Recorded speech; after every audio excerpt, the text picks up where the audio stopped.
done. जनहित के लिए, राष्ट्रहित के लिए सामान्य नागरिक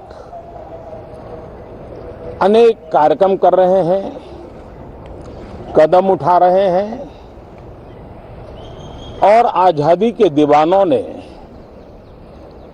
जो सपने देखे थे उन सपनों को पूरा करने के लिए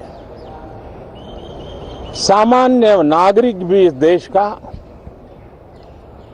अपना कोई न कोई दायित्व निभाने का प्रयास कर रहा है।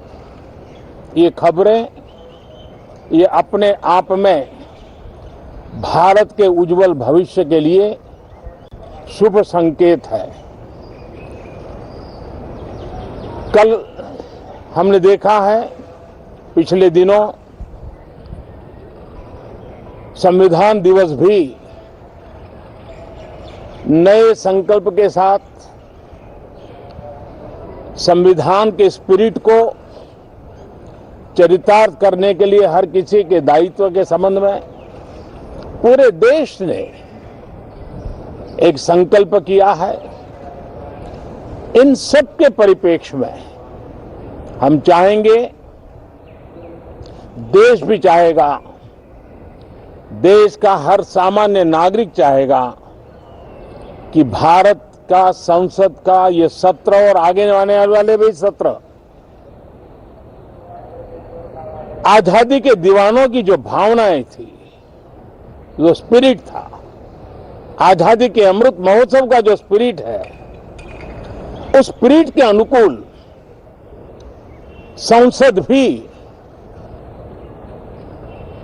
देश हित में चर्चाएं करे, देश की प्रगति के लिए रास्ते खोजे, देश की प्रगति के लिए नए उपाय खोजे और इसके लिए ये सत्र बहुत ही विचारों की समृद्धि वाला, दूरगामी प्रभाव पैदा करने वाले सकारात्मक निर्णयों वाला बने। मैं आशा करता हूं कि भविष्य में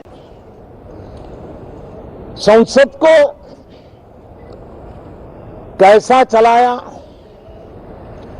कितना अच्छा कंट्रीब्यूशन किया, उस तराजू पे तोला जाए, न कि किसने कितना जोर लगा करके संसद के सत्र को रोक दिया। ये मानदंड नहीं हो सकता है। मानदंड ये होगा कि संसद में कितने घंटे काम हुआ, कितना सकारात्मक काम हुआ।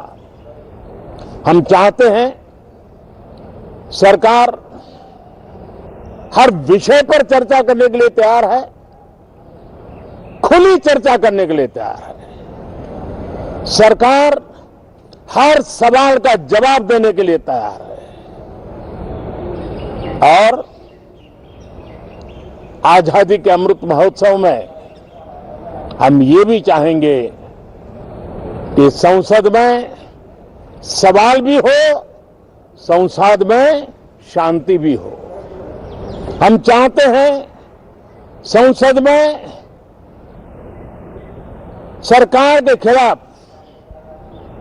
सरकार की नीतियों के खिलाफ जितनी आवाज प्रखर होनी चाहिए हो, लेकिन संसद की गरिमा, स्पीकर की गरिमा, चेयर की गरिमा, इन सब के विषय में हम वो आचरण करें जो आने वाले दिनों में देश की युवा पीढ़ी को काम आए। पिछले सत्र के बाद कोरोना की एक विकट परिस्थिति में भी देश ने 100 करोड़ से अधिक डोजेज कोरोना वैक्सीन और अब हम 150 करोड़ की तरफ तेजी से आगे बढ़ रहे हैं।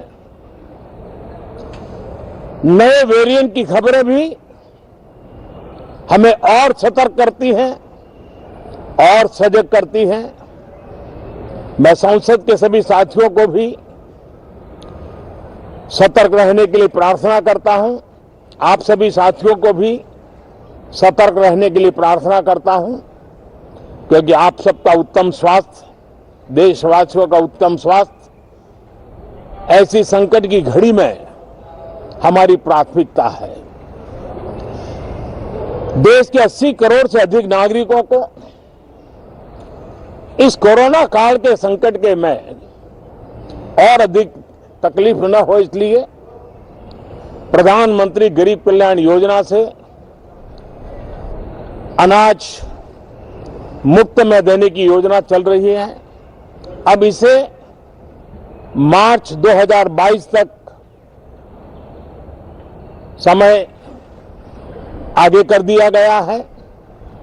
करीब 2,60,000 करोड़ रुपए की लागत से 80 करोड़ से अधिक देशवासियों को गरीब के घर का चूल्हा जलता रहे, इसकी चिंता की गई है। मैं आशा करता हूं कि इस सत्र में देश हित के निर्णय हम तेजी से करें, मिलजुल करके करें, सामान्य मानवीय की आशा अपेक्षाओं को पूर्ण करने वाले करें, ऐसी मेरी अपेक्षा है। बहुत बहुत धन्यवाद।